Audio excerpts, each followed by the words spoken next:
Welcome to Mercy Minutes, our video pilgrimage through Jubilee Year of Mercy. I'm joined with Bishop Guglielmone, and today we are talking about visiting the sick. Bishop, why is it important that we visit the sick? Well, I think, the most important thing that we can focus on is to look at the Gospels. How many times do we see Jesus interacting with those who are, dealing with some sort of illness or problem, physical problem, the lepers, those who have been possessed, the crippled, the blind.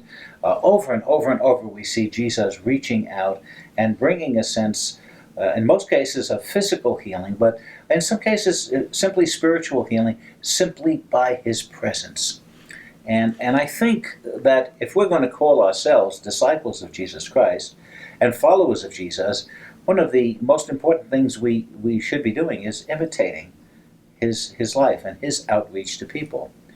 So therefore it's important for us to recognize that when someone is ill, when someone is struggling with a disease or dealing with some sort of surgery or something that debilitates the body and many times even affects our personality and our psyche, it is so important to come and to share our faith with each other, to bring comfort, to bring consolation, to bring friendship.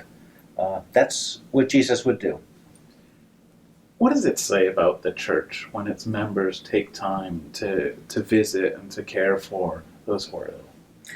Well, it just, I think, indicates very, very clearly that we recognize the fact that we're on this journey together. We don't travel the journey of life by ourselves.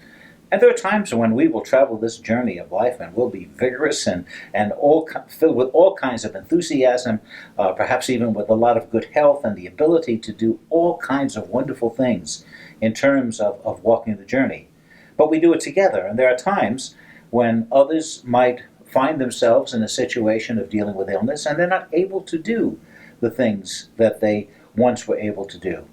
We may find that out ourselves, that there are times when we're not able to do it. And again, when we come and support each other and affirm each other and try to raise the spirits of each other, we're indicating that we're in this together. We're community.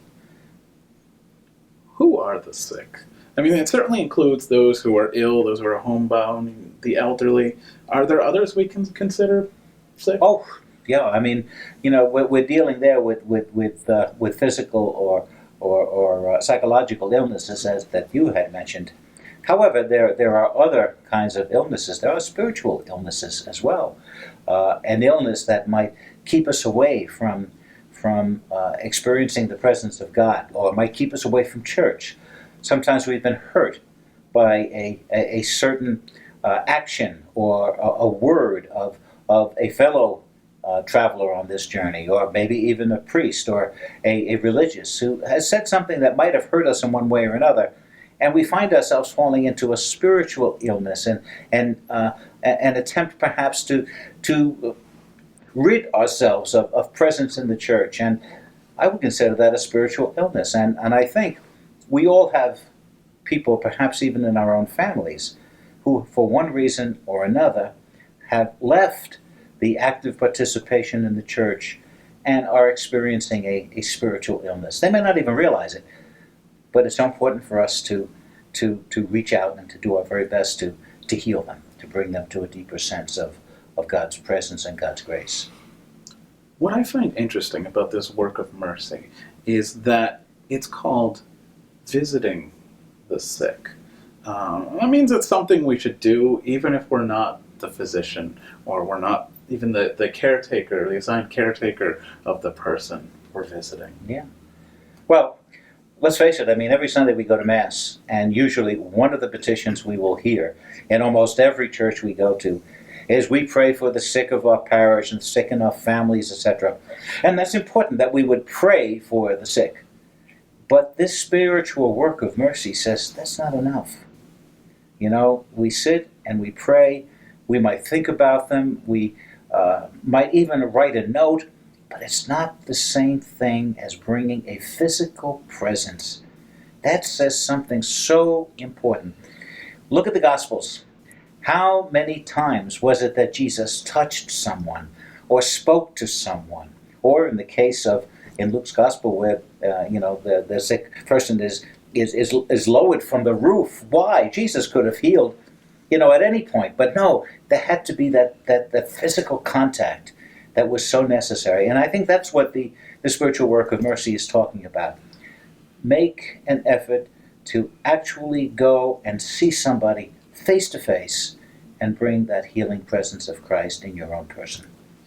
Yeah, and that kind of gets to the next question I was going to ask. That as Christians, we're called to make Christ present wherever we go, and so by virtue of this, it would seem that our mere presence brings a sense of healing, Christ's healing to those that we visit. Yeah, and that's very, very true. And let's face it, think in terms of what we do when we celebrate Eucharist, when we come to Mass. We come, we invite the very presence of Jesus Christ into ourselves.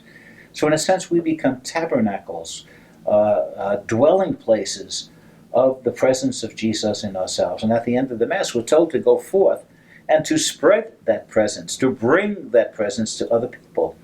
And certainly one of the ways in which we do that is certainly with this spiritual work of mercy, to visit the sick. But we do it with some of the others, visiting the imprisoned, visiting those who are in need of our presence. But it's bringing Christ.